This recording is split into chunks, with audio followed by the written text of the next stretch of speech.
see what y'all do with it. I guess none of us now have an excuse for publishing our portfolio website. While Figma Sites can help you bring designs to the web, sometimes you still need other ways to bring designs to life.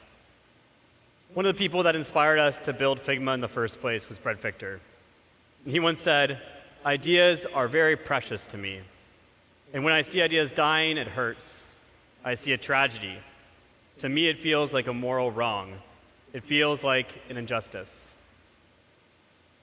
So many great ideas are often left unexplored due to time, to tools, to knowledge gaps.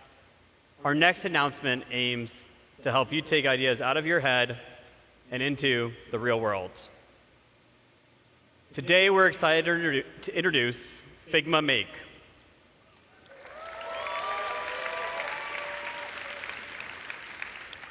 With Figma Make, you can take an existing design and prompt your way to a fully coded prototype. For this demo, please welcome to the stage Holly Lee, Product Manager of Figma Make.